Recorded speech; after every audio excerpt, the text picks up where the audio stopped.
Hey, welcome back to my channel. Today I wanted to teach you guys about a simple yet very useful skill that you can use in distressing situations.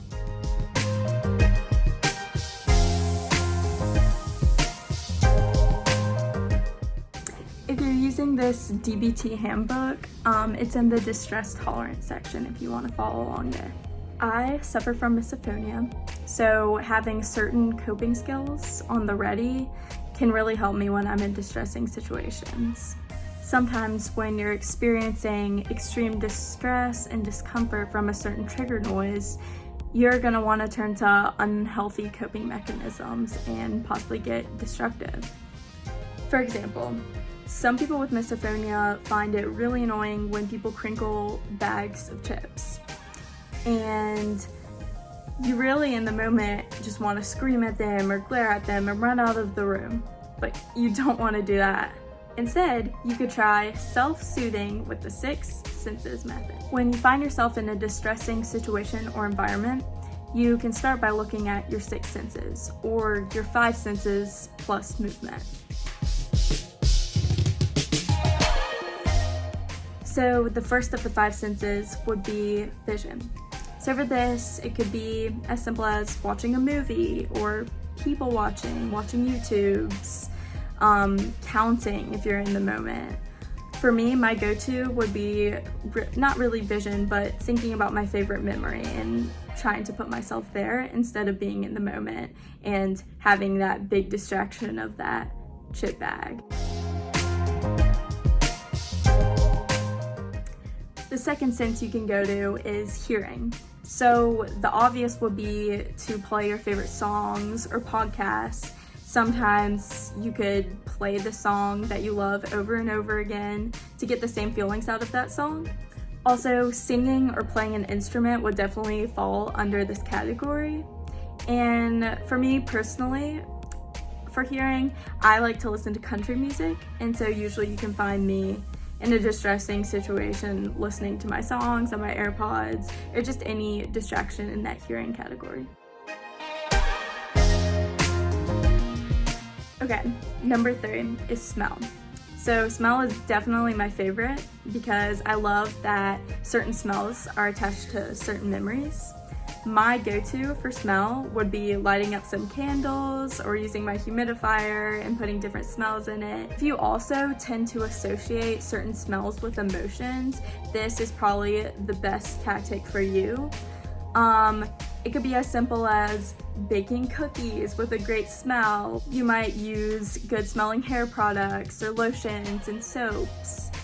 Take a bath with good smelling products. So basically, there's so many ways you can interpret this skill, and keep in mind that these are only examples that I tend to use, but you can make as many as you want, as long as they just fall under that category. In my town, we have this really cool soap shop, and so they make laundry soaps and they smell amazing. And so when I wash like my clothes in the laundry soap that I like from that shop, just like even smelling those clothes is like a self-soothing thing for me. I just find it calming and it's just pleasant to me.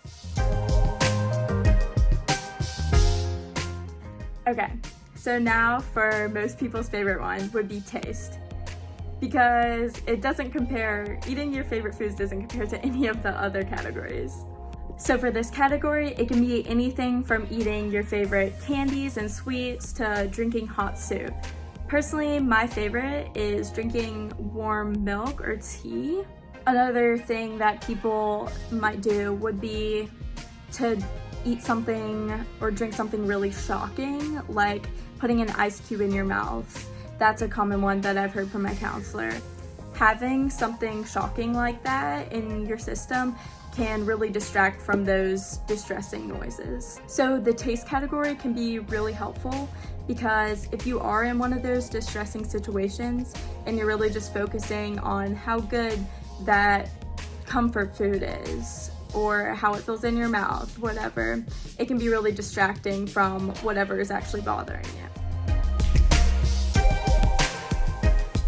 So next is kind of a weird one, which is the sense of touch.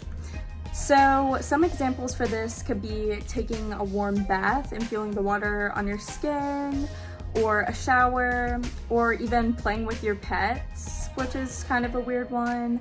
The DBT book says that if you want to wear like comfortable clothes and just like the way that your skin feels in them, like I like this sweatshirt a lot, so you can find me in this. I find it very calming to wear sort of like baggy clothes or just soft little items. And for number 6, it's something I kind of like to add on to the touch, which would be the movement. So I would say just anything like running and exercise, stretching, yoga. I figure skate, so I like doing that for that part. Those can all be really good in the moment, things you can do to get your mind off of that distress. So that's it for the 6 senses technique. And I hope that it helps for you in some situations. Maybe you can just try it out. If it doesn't work for you, that's okay. There's so many different skills you can learn in DBT. And I just wanted to share that one with you because it's a good one to just go through, remember those 6 senses, and just pick one quickly to do in the moment. Before this video ends, I did want to share with you one quick misophonia tip that I used today that really helped me. And this one's a little abstract, but when I am having sort of a misophonic reaction, for example, it could also be misokinesia, so the act of drinking from a cup or seeing that happen, and then the physical motions, that was really bothering me. So in my head, as I had that fight or flight response that you get with misophonia, I thought to myself, I am not in physical danger right now and I can get through this. So basically when you have misophonia, your heart starts beating and racing and your palms start sweating and you sort of get a huge like anxiety and you're just ready to run. Sometimes when I can bring myself back down, get out of my head and think about the fact that I'm not actually in physical danger, like your brain is trying to tell you, that can always be super helpful to me in the moment. Thank you so much for watching this video. I hope you found it helpful. If you have any requests for videos, make sure to comment that. My website is now up and I'm going to link that below this time and link that in my other videos. I will have more videos coming out in the next few days, and thank you so much. Remember, misophonia matters and you are not crazy. Thank you so much for watching this video, and just remember, misophonia matters and you are not crazy.